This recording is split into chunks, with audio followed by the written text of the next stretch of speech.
dalam program Bicara Bersama Novelis, surutnya ombak dan ganas. Assalamualaikum, salam sejahtera. Pembuka kata, lidah bicara. Izinkan saya mulakan acara. Semoga majlis disambut ceria. Terima kasih saya ucapkan atas kesudian anda semua untuk meluangkan masa dengan menyertai live kami pada pagi ini. Sebelum memulakan majlis, saya ingin mengajak para penonton untuk sama-sama berkongsi portal live ini agar lebih ramai yang mendapat berkongsi, yang dapat mendengar perkongsian kita pada hari ini. Saya, Farah Izzati binti Ismail, selaku moderator anda untuk program pada hari ini.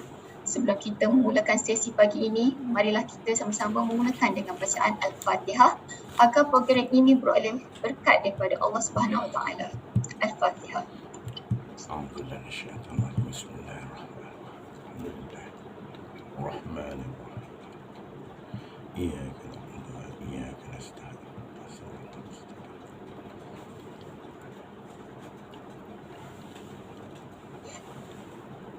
Baiklah, izinkan saya berkongsi sedikit biodata panel jemputan kita pada pagi ini. Insan istimewa ini diberi nama Mahafiz bin Haji Hamidun, berasal daripada Segamat Johor. Beliau sekarang merupakan penulis novel merangkap pengurus Tuah Mayansari Empire. Beliau telah berkahwin dan memiliki 7 orang anak. 3 daripadanya adalah anak tiri. Encik Mahafiz sangat berpengalaman dalam bidang logistik dan pemasaran syarikat. Khidmatan terakhir beliau adalah sebagai pengurus keselamatan di Jekyll Wholesale and Distribution Center sebelum bergelar penulis novel.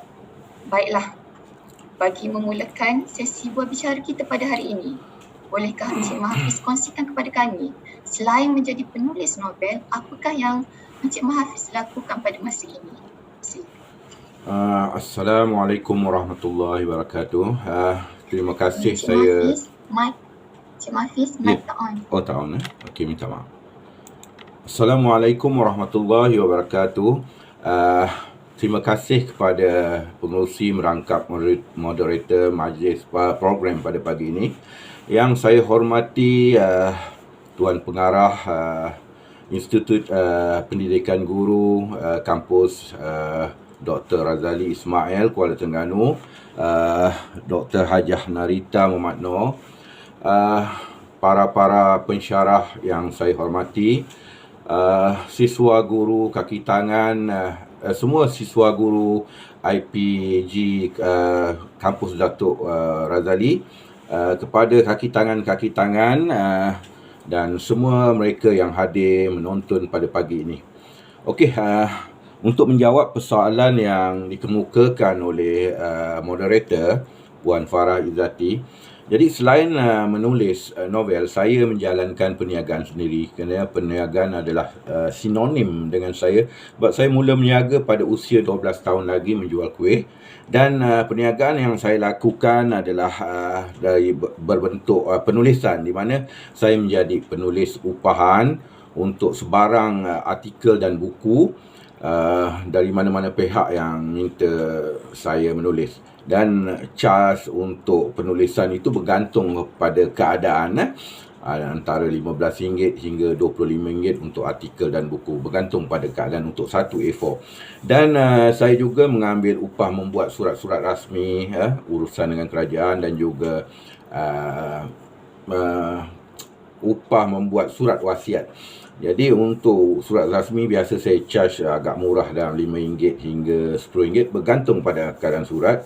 Dan untuk penyediaan surat wasiat yang akan saya chop dengan Pesuruhjaya Sumpah, saya hanya charge sekitar RM150 hingga RM200, bergantung pada keadaan juga. Jadi selain daripada menjalankan aktiviti perniagaan menulis, perkhidmatan menulis, saya juga adalah menjual bahan-bahan bacaan di perpustakaan sekolah dan perpustakaan awam. Perpustakaan berdaftar di dalam negara Malaysia, mana terdapat perpustakaan universiti, perpustakaan jabatan, dan berbagai jawatan perpustakaan yang saya kira melebihi 1000 lebih perpustakaan, tidak termasuk perpustakaan sekolah. Jadi saya ada sekitar 248 judul yang saya edarkan khusus untuk perpustakaan ini. Ini senarai buku-buku yang saya edarkan ke perpustakaan, mana saya menjalankan pemasaran secara online, dan saya menghantar email kepada mereka-mereka, dan biasanya mereka akan menghubungi saya lah untuk mendapatkan keterangan lebih lanjut, dan seterusnya saya mengadakan appointment berjumpa mereka untuk membawa sampel-sampel buku, berjumpa dengan klien-klien, bakal-bakal klien. Dan di samping itu juga saya menjual beberapa judul buku di gedung Shopee milik saya, di mana ini adalah salah satu buku milik yang ditulis oleh pengarang Kanan Mastika, bekas pengarang Kanan Mastika, Zulkarnain Zakaria, yang merupakan juga rakan sekolah saya sedikit masa dulu, dan sekarang ini kami bekerjasama. Dia juga menjalankan perniagaan bahan bacaan, di mana menjadi pengedar kepada buku saya. Dia merupakan ejen perpustakaan negara Malaysia dan setengah-setengah perpustakaan negeri, mengedar buku-buku saya, dan saya mengedar pula buku dia di kalangan peminat-peminat saya. Dan ini adalah buku pertama beliau, berjudul Cari Aku di Hujung Nafas. Anda boleh dapatkan di gedung Shopee milik saya. Dan buku keduanya berjudul Exit, baru keluar, dan ini juga anda boleh dapatkan di gedung Shopee saya. Di samping itu saya juga menjual Al-Quran di gedung Shopee, dan saya tidak berkesempatan mengupload banyak lagi produk yang saya ada. Setakat ni saya ingat ada dalam 4-5 produk. Itu sajalah yang saya lakukan untuk hari ini, untuk punca pendapatan saya. Jadi menjual buku bukan ada banyak untung, tak mewah lah. Jadi dapat sikit RM5, kita makan cara RM5. Begitulah.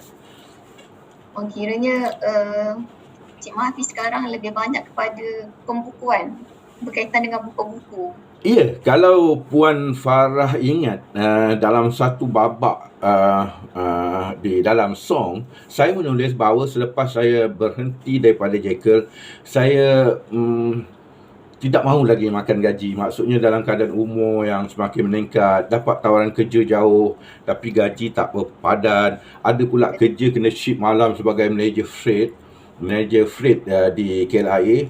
Jadi saya rasa tidak sesuai. That's why saya mula mencari masa itu peluang perniagaan, dan kebetulan masa itu satu syarikat di Melaka memerlukan seorang ejen pemasaran di Pantai Timur. Jadi saya buat buku dia orang pada masa itu.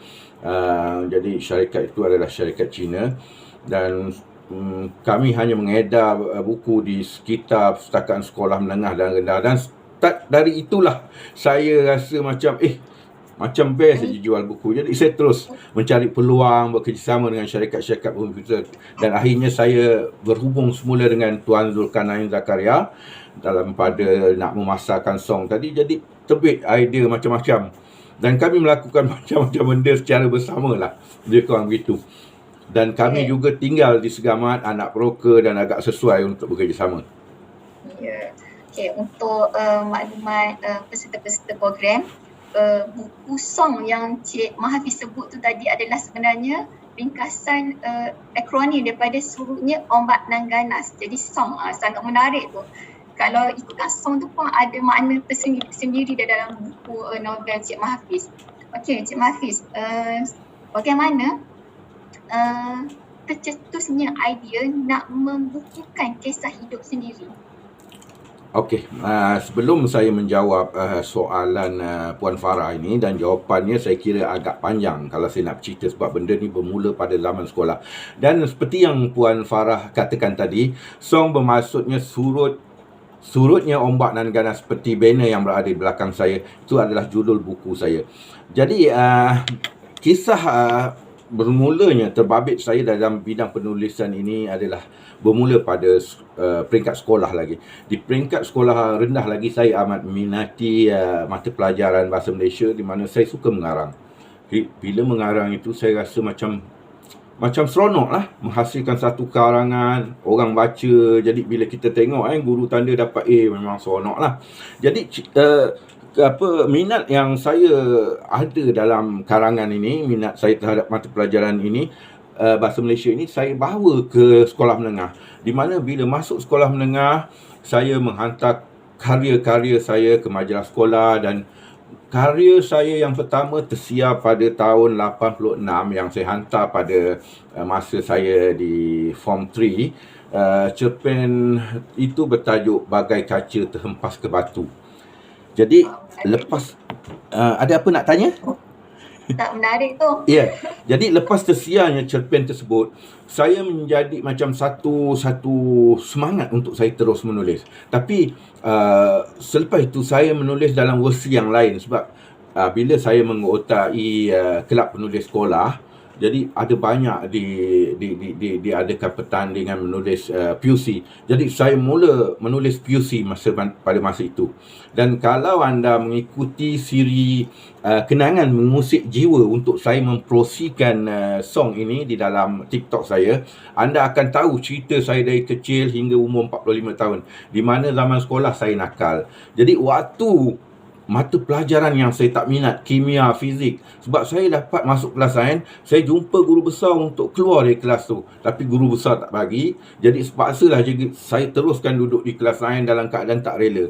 Jadi waktu mata pelajaran kimia, fizik, bio ni lah saya gunakan untuk mengarang puisi-puisi saya. Dan alhamdulillah saya pernah memenangi beberapa pertandingan mengarang puisi dan pernah menimbulkan kontroversi, di mana karya saya memenangi hadiah nombor 2 dan nombor 3. Tapi selepas diundi balik, saya hanya diberikan hadiah kedua sajalah. Jadi atas sebab saya minat menulis ini, saya mengumpul banyak puisi. Tahulah pada zaman sekolah ni, jiwa muda kan, dia punya perasaan lain, mencurahkan perasaan marah, perasaan sedih di dalam puisi saya itu. Dan saya kumpulkan puisi ini, saya kira setebal 2 inci, lebih kurang 2 inci. Sebab selepas habis sekolah, saya turut menulis puisi lagi. Masa zaman saya merantau di Negeri Sembilan, duduk bujang pada umur 17 tahun, bekerja sebagai salesman. Jadi malam-malam duduk keseorangan, kesepian, itulah menghasilkan puisi-puisi. Dalam hati ada taman ni. Ya? Dalam hati ada taman. Sebagai penulis begitulah. Jadi apa yang saya tekilan, hasil tangan saya ini telah saya simpan. Mana saya pergi, saya bawa.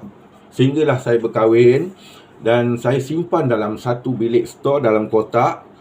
Tapi bila berlakunya peristiwa dalam song, di mana pada awalan saya cerita terjadinya peristiwa rumah dilelong, maka semua karya ini tak ingat untuk diselamatkan. Saya punya sijil pun hanya anak saya yang selamatkan bagi saya. Tapi kotak-kotak, banyak benda, baju kot saya, semua tidak dapat diselamatkan. Okey, jadi untuk membukukan puisi ini, yang saya kumpul tadi untuk dibukukan tidak tercapai. Tapi saya menyimpan hasrat sebagai seorang yang berminat menulis. Saya menyimpan hasrat untuk membukukan kisah hidup saya, sebab ada banyak benda yang boleh saya kongsikan. Tapi selepas pada peristiwa yang berlaku terhadap diri saya rasa malu untuk menulis. Rasa malu sebenarnya untuk menulis, sebab kita membuka pekung di dada kan. Cuma sekitar tahun 2014 tadi, sebelum saya ditimpa ombak yang ganas, saya pernah menjalankan perniagaan food and beverage, buka kafe di Balok. Masa ini saya rajin menulis di laman sosial Facebook untuk memasarkan kafe saya. Jadi masa tu adalah komputer satu Malaysia yang kerajaan bagi untuk anak saya bawa di kafe. Tiap-tiap petang saya akan menulis. Dan antara tajuk yang saya kerap menulis pada masa itu adalah tentang anak sulung saya. Sebab saya suka berkongsi tentang anak sulung saya ini. Saya rasa bila saya kongsikan, saya rasa macam ia memberi semangat pada orang lain untuk belajar dengan berusaha mengubah diri untuk menjadi lebih baik. Kerana kenapa saya suka bercerita pasal anak sulung saya, Ika, yang ketika itu berada dalam tingkatan 5. Sebab Ika asalnya adalah seorang pelajar yang lemah, tidak pandai matematik, Matematik gagal setiap kali matematik. Nak kira sifil pun tak tahu, dan dia akan sekerap mengundang kemarahan saya, dan setiap kali mengajar dia, saya akan hempaskan rotan di lantai untuk menakutkan dia, dan air mata akan berjurai. Dia akan menangis. Jadi Ika adalah anak yang, dan 4 anak saya, anak yang kedua Mimi adalah anak yang paling cerdik, dan anak yang kedua cerdik adalah Faris, anak bungsu. Yang ketiga Alia. Ika adalah anak yang paling tak cerdik. Tapi situasi Ika berubah menjadi cerdik selepas saya beri minum dia air hujan malam Jumaat, di mana saya dapat satu rahsia macam mana nak membuka minda pelajar-pelajar supaya menjadi terang hati, terang minda. Kita tadahkan air hujan malam Jumaat, yasinkan. Saya belajar dari seorang ustazah, yasinkan. Dan selepas Yasin, kita buatlah doa sendiri, doa khusus untuk dia. Dan Alhamdulillah, semua anak-anak saya mudah belajar selepas itu. Dan ini juga berpunca daripada tindakan saya sambung belajar pada ketiga itu, di mana mungkin Ika melihat ketika umur saya sudah tua, berusia sekitar awal 40-an, saya masih nak berminat belajar, jadi dia bekerja keras. Dan akhirnya, di luar jangka, Ika dapat keputusan yang agak cemerlang dalam PMR. Cuma mat dia tu kurang lah, mat dia kurang. Oleh kerana mat dia kurang, sains dia bagus, dia di tempat di kelas perdagangan, tapi dia minta tukar dengan guru besar dia. Saya tak benarkan sebenarnya, sebab saya bekas pelajar sains, saya tahu. Dia minta tukar dengan guru besar dia benarkan. Tetapi tindakan dia itu tepat sebenarnya. Dia mendapat A kimia dan A matematik, serta matematik tambahan, dia mendapat keputusan yang baik. Dan saya kagum dengan Ika, sebab itu saya suka berkongsi pasal Ika. Dan setiap kali saya bercerita pasal Ika, ramai juga kalangan mereka yang suruh saya menghasilkan buku. Tapi saya cakap setakat layan je lah kan. Pada masa itu keadaan kehidupan saya agak susah sebenarnya. Berniaga dekat kafe, kadang-kadang dapat duit RM20-30. Saya tak fikir benda lain, sekadar hidup kais pagi makan pagi waktu itu, selepas saya jatuh daripada berjawatan tinggi. Dan pada tahun 2015 saya menyepi agak lama dalam dunia Facebook, sebab 2015 saya tidak ada telefon pintar, semua pun tak ada, laptop tak ada. Jadi saya menyepi agak lama, dan saya hanya muncul di Facebook semula sekitar Mac 2020, selepas saya berhenti dari jawatan sebagai pengurus keselamatan yang kita ceritakan tadi. Dan semasa itulah saya mula menulis kisah-kisah benar, macam mana kisah pengalaman saya bermunajat di Gunung Ledang, pengalaman saya berniaga. Dan setiap kali tulisan saya akan saya uploadkan dengan satu video motivasi daripada TikTok. Dan tak lama selepas itu, Ismail, kawan saya, sahabat lama saya, Ismail, terpandang status saya. Apabila dia terpandang status saya, dia mempelawa saya untuk mengajar sebagai facilitator di tempat beliau. Sebenarnya Mail baru saya temui semula selepas lebih 10 tahun tidak saya ketemu. Saya cari dia dari kawan-kawan di Port Klang kerana ingin berkahwin pada waktu itu dan mengundang ke majlis perkahwinan. Dan tulisan saya tak tahu pasal apa saya cerita masa tu, telah membuatkan Ismail berminat mendapatkan khidmat saya sebagai facilitator. Dia mengarahkan saya ke Port Klang, jumpa dia untuk mengajar subjek logistik. Dan akhirnya saya pergi. Jadi balik daripada berjumpa Mail, saya termenung. Aku ni dulu pernah jadi orang gila. Jadi dengan kejayaan yang aku dapat, peluang yang aku dapat hari ni, apa salah kalau aku kongsikan pada orang lain supaya, maafkan saya, boleh menjadi semangat kepada orang lain. Maksudnya dalam keadaan kita pernah jatuh, tersungkur, dihina, tapi tiba-tiba kita boleh memberi sesuatu yang bermakna kepada orang lain. Saya rasa saya perlu kongsikan benda itu pada kawan-kawan lain. Maafkan saya, Puan. Okey, Mazid. Saya memahami kerana masa saya mula-mula menerima bagaimana saya boleh tertarik dengan buku novel Suruhnya Ombak Naga Ganas ni.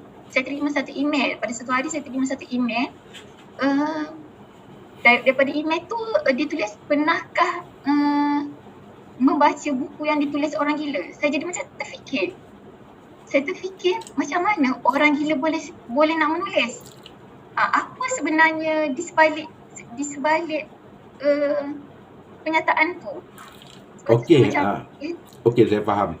Okey, saya sebenarnya harus banyak berterima kasih dengan seorang insan bernama Haji Hayat.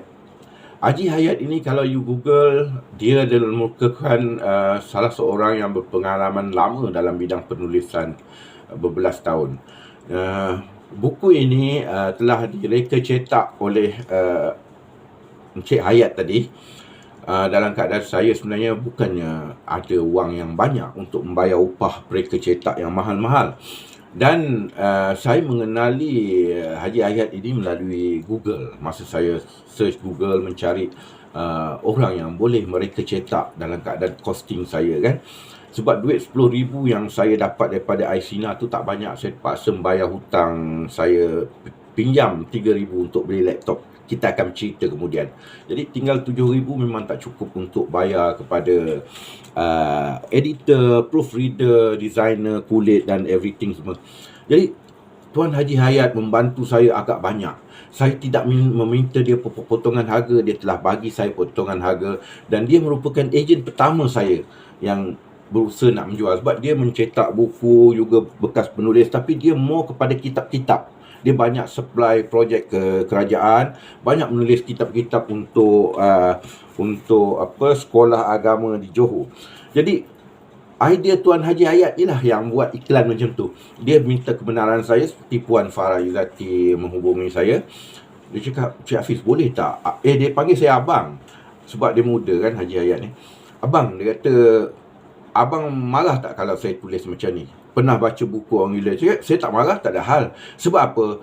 Gila tak gila tu pandangan orang saja. Tapi kita sendiri tahu kita gila atau tidak. Itu maksud dia. Saya tak kisah. So, alang-alang menyeluk perkasam biar sampai ke pangkal lengan. Apa saya nak malu? Benda tu pun saya dah cerita bagai-bagai benda dalam tu. Jadi dengan perkataan gila tak menjejaskan apa bagi saya. Malah saya bangga. Bangga mengapa? Dari seorang yang dianggap gila, kita boleh menyumbang sesuatu kepada orang lain. Saya bukan berkata bagaimana. Orang yang belum membaca song ini memang tidak akan faham kenapa saya menyumbang sesuatu. Sebenarnya, kita boleh kongsikan pada mereka, ekoran daripada sikap suka berhutang, suka mengikut ragam orang, rentak orang, tak mau kalah dengan orang. Orang pakai kereta besar, kita nak besar. Orang bini besar, kita nak bini besar. Akhirnya, kita bankruptcy. Jadi bila bankruptcy ni, inilah jadinya. Dia akan menjejaskan kehidupan kita, anak isteri kita, masa depan anak isteri. Ini yang saya rasa saya bangga dapat kongsikan pada anak-anak muda. Supaya bila bekerja nanti, more to saving, jangan lagi ikut ragam orang. Sebab tidak ada keseronokan ni. Bila saya dah tua sekarang ni, saya rasa apa yang boleh jalan, okey je. Janji boleh sampai kan. Jadi tak perlu nak bergaya, menyusahkan diri kita, anak-anak isteri. Itu yang saya rasa saya bangga dapat menghasilkan buku ini, dapat mengkongsikan pengalaman perit detail saya sebenarnya. Jadi bila kita sambung balik cerita terjadinya buku tadi, bila terjadinya kisah Mail mengajak saya mengajar tadi, saya start menulis. Tapi macam mana aku nak menulis? Laptop tak ada. Saya gunakan telefon pintar Oppo A3s masa tu. Saya akan tulis dalam Facebook, save. Tapi saya tak cerita semua. Saya takut hasil karya saya dirompak orang. Dan saya cerita, walaupun orang tahu cerita begini, tapi ada benda yang dia tak tahu. Jadi tak benda-benda saya cerita. Saya savekan dalam tu, save dalam tu. Sehingga satu hari, ada kawan saya tengok saya, dia kata, kenapa engkau tak menghasilkan sebuah buku ya? Sebab apa? Aku tengok engkau boleh menulis. Cakap, yelah minat. Cakap, tapi saya tak ada komputer. Dia tu macam ni lah. Kalau engkau betul-betul nak buat, janji dengan aku mesti hasilkan buku. Aku bagi engkau. Berapa engkau nak? Cakap, betul ke? Cakap, saya sebenarnya kalau betul awak nak membantu saya nak lah. Sebab apa saya tengah pinjam keluarkan duit iSina. Jadi dapat iSina 10,000 nanti I bayar you balik. Dia kata tak ada masalah. So masa tu saya tak cakap banyak. Saya tak tahu berapa harga komputer sekarang. Saya cakap kan, dah lama tak pakai laptop. So dia bagi 3,000. Belilah, dia kata. You buat dah, dia kata.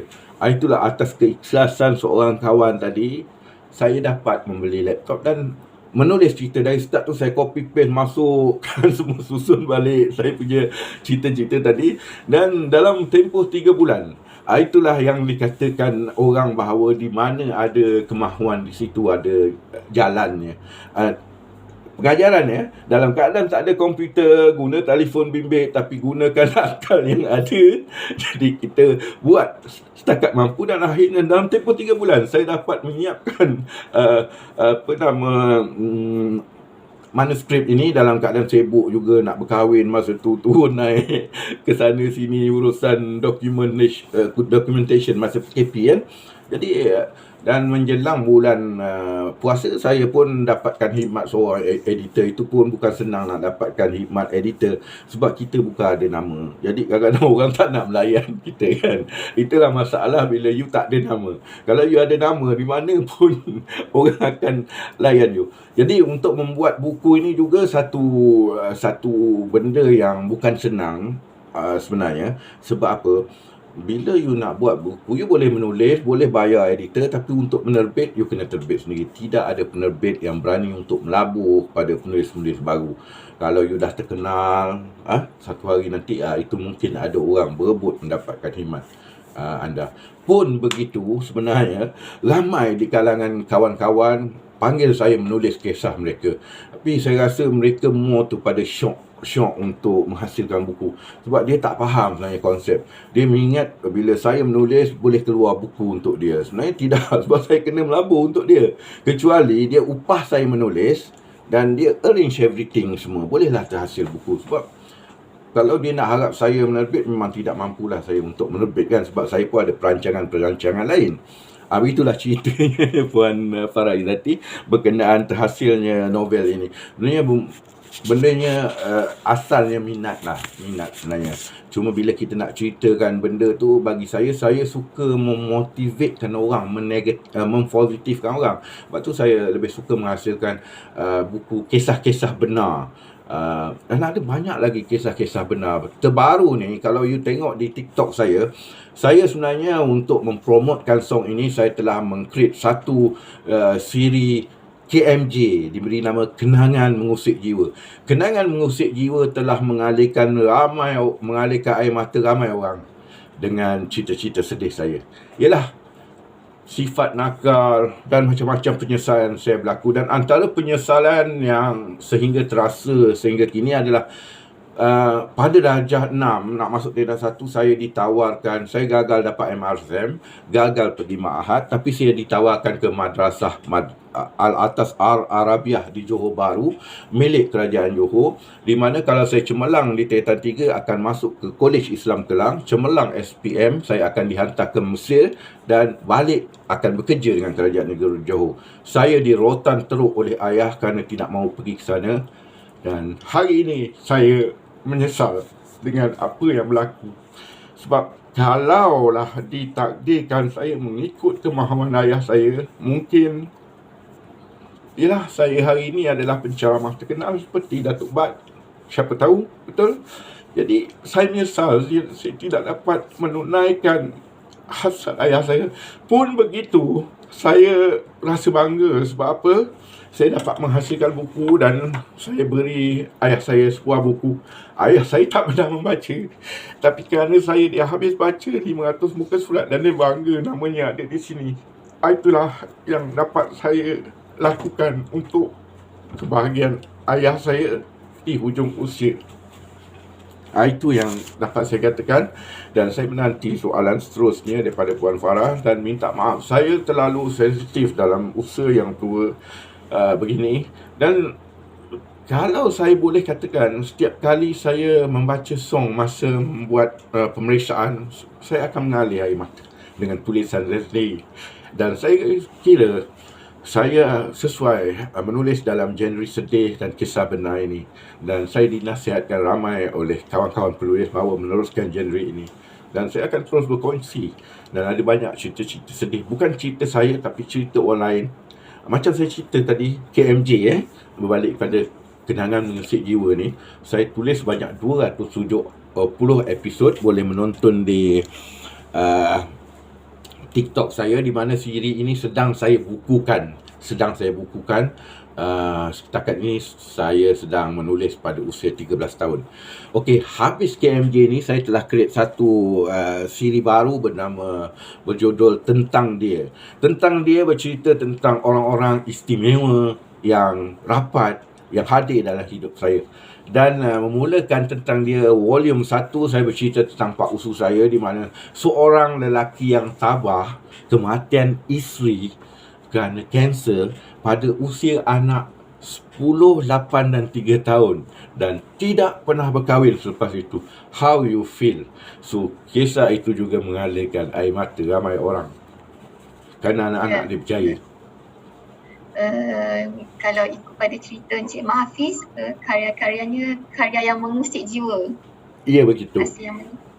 Okey, dan seperti yang kita promosikan sebelum ini, Encik Mahafiz promosikan ingatan membaca buku yang ditulis oleh orang gila. Jadi seperti yang kita tahu, Encik Mahafiz merupakan bekas pesakit mental. Bolehkah Encik Mahafiz kongsikan perkara utama yang menyebabkan Encik Mahafiz didiagnos sebagai pesakit mental, dan bolehkah kongsikan kepada kami sedikit bagaimana situasi berada di ward mental? Ya, faham. Okey, soalan yang diberi Puan Farah ini sebenarnya agak panjang untuk saya jawab. Tapi sebenarnya di sinilah terletaknya macam klimaks lah yang saya anggap klimaks kisah ini. Jadi okey, seperti yang saya ceritakan dalam song, saya mula berjalan kaki pada muka surat 7 hingga 85 tadi. Berjalan kaki dari keadaan berjubah putih. Pada saya keluar dari rumah tu pada hari Jumaat, berjubah putih, dalam keadaan saya mengalunkan kalimah Allahu ya Allah, Allahu ya Allah, mendayu-dayu. Saya dalam keadaan dia mengalunkan mendayu-dayu itu, tak terasa penat dia berjalan. Sekejap dah sampai sini. Dan saya pada hari Jumaat itu saya terbayang nak ke Mekah aja. Itulah cita-cita saya. Sebab selepas umur 40 memang itulah niat saya, nak ke Mekah. Nanti kita akan cerita pada itu. Jadi yang saya cerita, saya berjalan kaki dari muka surat 7 hingga 85 tadi kerana mencari anak-anak isteri saya. Saya berasa kerinduan yang teramat terhadap anak isteri saya, dan saya mencari anak isteri saya. Jadi kisah merayau sebanyak 78 muka surat ini sebenarnya menimbulkan persepsi yang berbagai-bagai di kalangan pembaca. Ada pembaca yang berasa bosan. Bukan dia bosan dengan cerita saya, dia bosan kerana saya bercerita lama sangat bab ini. Sebab mungkin dari segi apa yang boleh saya faham, mungkin pembaca ini kurang sabar untuk the next. So dia nak tahu the next cara cepat. Jadi saya tidak mampu membuat gitu. Dan sebab cerita ini saya kena ceritakan apa yang saya alami selama berjalan kaki tadi. Sebab tu ia memakan masa sebanyak 78 muka surat. Jadi saya cerita macam mana saya berkawat, macam mana saya panjat pagar. Kalau Puan Farah ingat, panjat pagar TUDM dalam keadaan berkain pelekat. Kalau kita sehat, kita tak akan buat. Sebab apa? Kalau tak kain koyak, kain tu terbuka. Jadi benda-benda ini saya lakukan. Jadi saya ceritalah apa yang berlaku selama ni. Tapi di sinilah sebenarnya ramai pembaca tewas sebenarnya. Ramai pembaca tewas mengalirkan air mata di bab ini kerana saya berjalan kaki, tak makan, tak tidur, dan kalau orang bagi makanan saya makan dalam keadaan ni lah, nampak kalau you baca terlihat amat daif, terlalu kesian. Dan editor saya sendiri ada bertanya saya sakit hati. Dia kata kenapa tak ambil tindakan terhadap adik isteri tadi. Saya tak ingat saya letak nama dia sebagai apa. Saya lupa kenapa tak ambil tindakan, mana report polis kan, terhadap adik isteri tadi yang letak anak isteri saya dekat rumah dia, tapi tak benarkan saya tengok. Saya cakap masa tu saya tak ingat apa. Saya tak ada teringat nak report polis. Saya ingat nak jumpa anak, nak bawa balik. Saya terlalu rindu. Sebab tak pernah berjauhan, berpisah dengan anak isteri saya. Jadi ramai pembaca tewas di situ, sedih. Dan pada muka surat 33 hingga 36, kalau anda baca adik saya, watak utama dalam song ini, banyak membantu saya pulih. Dia datang dengan Pak Usu pada satu petang mencari saya, tujuannya nak bawa ke hospital. Apa yang saya dapat tahu, adik isteri tadi telefon, mungkin dia malu.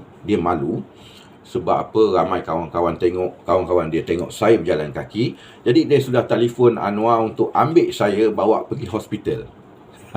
Begitu. Sebab sebelum itu saya agak dikenali ramai di kawasan situ. Saya memakai Mercedes-Benz dan saya adalah orang kuat juga di buah company. Jadi ramai orang kenal saya sebenarnya. Jadi mungkin dia berasa malu, dia kontak Anwar tadi, suruh datang bawa saya ke hospital. Dan saya dibawa ke hospital pada hari itu, tapi doktor tak nak terima saya sebab dia kata saya sihat. Jadi tak perlu masuk ward. Jadi mereka hantar saya balik pada satu malam, balik ke rumah. Sedangkan saya nak ikut dia pulang ke Seramat, tapi Pak Usu tak benarkan kerana mak saya tidak mahu menerima kepulangan saya ke rumah. Mungkin dia berasa malu dengan jiran-jiran pada masa itu. Jadi selepas daripada saya tidak dapat masuk hospital seperti yang diharapkan oleh adik saya dan Pak Usu, saya terus merayau dari satu tempat hinggalah saya tewas pada satu hari di TUDM pula. Tadi TLDM, ni TUDM. Saya kenapa sebenarnya, kalau you baca dalam song tadi Puan Farizati, mesti ingat saya terpandang seolah perempuan tadi, isteri saya sedang mengekori lelaki dalam camp. Jadi saya panjat. Ingat kan? Jadi masa saya manjat itu, saya dah tak ada jubah, jubah semua dah habis dah. Saya hanya tinggal kain plekat saja masa tu. Sebab kain plekat tu pun tak tahu kain plekat masjid mana. Sebab hari ni singgah dekat masjid, kain plekat yang saya pakai, saya cuci sidai, ambil yang tu tukar balik, saya pakai. Jadi hari pagi tu saya cuma kain plekat, saya manjat pagar TUDM. Kalau ada masa lalu TUDM Kuantan, jengah-jengah lah pagar tu berapa tinggi, tengok saya mampu manjat dalam keadaan berkain plekat. Jadi selepas itu saya seperti tentera menyusup, mengangkat pergi ke barak tu. Dalam keadaan mengangkat tu lah saya terdengar bunyi whistle, saya tewas di situ. Dan saya ditangkap, dihantar ke hospital. Dan sampai di hospital, nak menunggu kemasukan, you tahulah di agensi kerajaan ni kan, kerana birokrasi tu macam-macam. Menunggu pendaftaran masuk ke ward tadi lama. Jadi di semasa menunggu tu saya cuba melarikan diri. Sebab saya dah rasa bosan, rasa macam nak bosan lah. Yalah, berada dalam kecerahan mental ni, dia tidak boleh ni terlalu proaktif, cepat nak tindak saja. So masa itulah ditangkap dan saya tak sedar apa. Mungkin saya kena ubat pelali agak kuat di punggung. Dan saya hanya sedar bila saya berada dalam sel kurungan, dipanggil oleh kaki tangan hospital. Saya tak tahu berapa hari lah yang saya tidak sedar tu. Jadi anak saya datang, 3 orang. Mimi, anak kedua. Anak ketiga, Alia dan juga Faris datang melawat saya. Ika tidak ada sebab Ika berada di matrikulasi Penang masa tu. Dia datang berjumpa, dia kata, "Papa, kami nak pindah sekolah ke Kedah. Jadi papa kita datang jumpa papa untuk kali terakhir, bila jumpa lagi kita tak tahu," dia kata. Jadi dalam keadaan yang sedih kan, mengalirlah air mata kan. bertanya anak mana mak dia tak datang kan. Jadi still mengharap. Kita tak tahu orang dah tak dati kat kita still mengharap. Jadi nak ulurkan biskut apa semua makan lah kan. Tapi lepas dia orang pergi balik tu, saya terlena balik lah. Jadi itu anak datang melawat di dalam sel kurungan. Saya berada dalam sel kurungan itu saya ingat 2-3 hari kot. Agak mengerikan sebab di situ orang menangis dalam ni, sakit yang baru masuk, aktif masuk dalam tu. Bab menangis ketawa ni kita tak kisah sangat. Ada penjenayah juga yang digari polis, dan saya rasa mungkin dia terlibat dalam kes bunuh ke apa, dan dibawa ke hospital untuk dicek kan, sama ada dia ni normal ke tak. Digarilah dekat kepala katil. Kalau dia nak bergerak dengan katil-katil tadi berjalan, kalau dia pergi tandas nak kencing ke, dia serit. Aduh, sakit telinga. Lepas tu takut. Tapi berada dalam tu sebenarnya saya antara dalam keadaan separuh sedar dan tak sedar. Sedar waktu makan semua. Lepas tu lena balik, tak tahu berapa dos ubat yang diberi pada saya kan. Selepas daripada itu saya dipindahkan ke bahagian luar. Tapi ada satu cerita, kalau Puan Farah ingat, mana saya pernah dipijak, ditendang terajang di luar sel tu tadi. Tak tahu, mungkin sebab saya nak lari agaknya. Saya tak ingat, tapi masa saya ingat tu, saya dah membongkok, ditendang, dipijak oleh kaki tangan hospital dan juga pesakit-pesakit senior yang merupakan orang suruhan kepada kaki tangan hospital tadi. Dan selepas itu saya duduk pindah di luar. Di luar ada dua katil dekat dengan meja meja kaki tangan ward ya. Jadi saya diletakkan gitu kerana saya ada masalah sebenarnya. Tekanan saya terlalu tinggi ke macam mana, darah saya terlalu rendah ke, saya tak pasti, tapi ada masalah. Waktu dia letak saya supaya senang monitor. Tapi dalam pada tu pun saya tidak faham kenapa satu malam itu saya diikat kaki tangan macam ini. Dah macam apa kan, peganglah dekat ni penjuru katil, diikat kaki tangan. Dan masa tu saya sadar saya dah kena ikat je. Jadi saya nak buang air, nak kencing pada hari tu, saya panggil kaki tangan tadi buka. Dia orang tak indahkan saya. Dia orang berborak kat meja tu, sehinggalah saya menangis, minta dia tak selesa. You nak terkencing, diikat macam tu, you tak boleh bergerak, tak selesa. Dia biarkan saya sampai saya terkencing dan terlena. Dan besoknya saya sedar, saya dah dipindahkan katil sebelah dan dalam keadaan dah salin pakaian. Dan selepas tu saya dipindahkan pula ke satu bilik mengandungi 2 orang, 2 katil dalam bilik tu. Dan tak lama lepas tu baru saya duduk di ruangan luar bebas. Masa di ruangan luar bebas ni memang bebas sebebas je lah. Jadi boleh merokok, boleh apa. Sebab tak tahu dari mana rokok diseluduk masuk melalui kaki tangan hospital semua. Dan nasib-nasib lah kau dapat rokok. Sebab yang pegang rokok ni pun menjaga dalam ward. Maksudnya kaki tangan, bukan kaki tangan tau, pesakit. Jadi kalau rokok awak beli kata dekat luar sebatang 50 sen, dalam tu mungkin jadi RM2, RM5. Macam tu sekali. Dan boleh beli hutang pula. Jadi masa bila dia orang ni bijak sebenarnya, orang-orang yang mengalami masalah mental ni sebenarnya kebanyakan orang yang genius lah.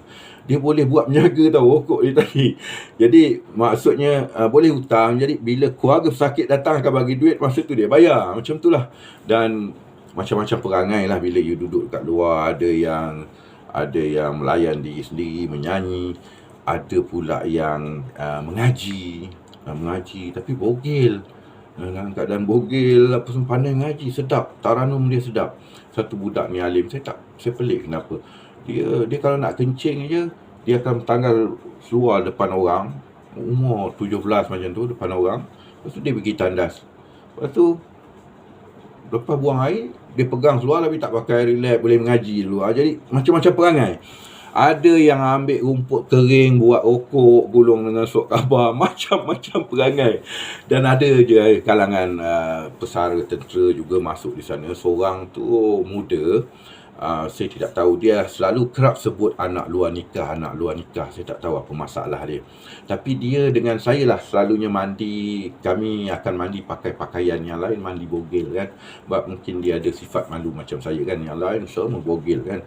Sebab apa, bilik pintu tidak ada pintu di setiap bilik air tadi. Jadi saya kira satu pencabulan hak asasi manusia yang terlampau lah di hospital tu, berbanding dengan hospital yang saya duduk kemudiannya di Segamat. Semua okey, bilik mandi semua ada, pintu. Di hospital di Kuantan terlalu teruk bagi saya, memalukan, mencemar dan sakit-sakit di rotan. Okey, saya nak bercerita tentang kisah lucu juga berlaku di dalam ward ini, di mana ada seorang pesara tentera memikir saya ini adalah seorang perisik tentera berpangkat kapten yang dihantar dalam hospital untuk menyiasat beliau. Jadi cerita itu agak kelakar, di mana nama dia Man ini akan panggil saya tuan, kadang kapten, kadang tabik, macam-macam perangai. Jadi banyak kisah-kisah lucu dia orang dalam wad ni, boleh baca dalam Surutnya Ombak Nan Ganas. Walaupun ini cerita sedih, ada juga cerita-cerita lucu, dan cerita ini cerita benar. Dan babak-babak sedih dalam wad lah, kalau saya nak cerita, adalah pada Ramadan. Sebab apa? Penuh sayu. Masa tu anda teringat nak makan, bukan-bukan lah, rindu pada anak isteri, teringat nasi lemak, sebab saya meniaga nasi lemak, teringat nak makan nasi kerabu. Dan berpuasa dalam hospital meninggalkan satu kenangan bagi saya, kerana saya hanya makan sekali waktu buka saja, tak ada sahur. Saya minum air pipe lah kalau terjaga. Sebab apa? Dia orang tak benarkan berpuasa, tapi saya nak puasa juga. Hari pertama je saya tak dapat puasa, tu pun beraduh dengan doktor. Saya cakap saya waras, saya tahu rukun puasa, semua rukun saya tahu. Saya semayang, saya cakap, so saya waras, saya wajib berpuasa. Dia kata kena makan ubat. Saya cakap saya wajib puasa, makan ubat waktu malam, jadi bolehlah saya puasa. Jadi makanan saya dapat macam mana? Kaki tangan hospital kata, tak ada ni abang, tak ada makanan tau waktu buka. Abang simpanlah minum petang tadi, kuih ke apa, saya simpan dalam rak dekat dapur tu. Dan makan malam yang diberi pukul 6 tu saya simpan. Itulah makanan buka saya, kuih dan juga nasi tadi. Itu pun kadang stok makan saya pun diganggu oleh sakit-sakit lain, seperti yang saya cerita. Kadang pangkat adik-adik, anak-anak, kadang bang, nak, kita pun kesian juga, bagilah juga. Begitulah betapa sedihnya di dalam wad tadi, di samping menunggu hari-hari pembebasan. Menunggu hari-hari pembebasan untuk keluar, tunggu adik datang kan. Jadi itulah cerita di sana. Jadi selama saya di dalam wad tadi, 2 kali anak Ika saya datang. Dia habis belajar di matrikulasi Penang, dan dia bekerja di Balok, sementara menemankan Angah, Mimi. Sebab Mimi hanya Mimi seorang saja yang tidak berpindah ke Kedah, manakala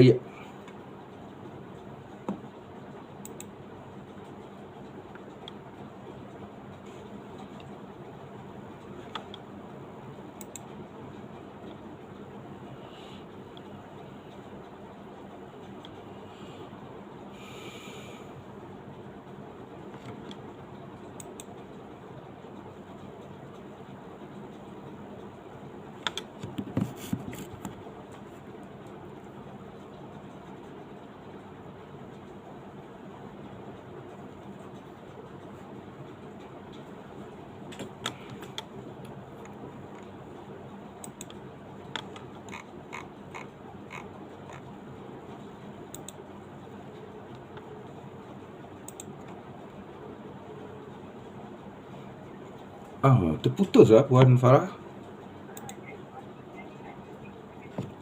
Okey, saya tunggu aja Okey.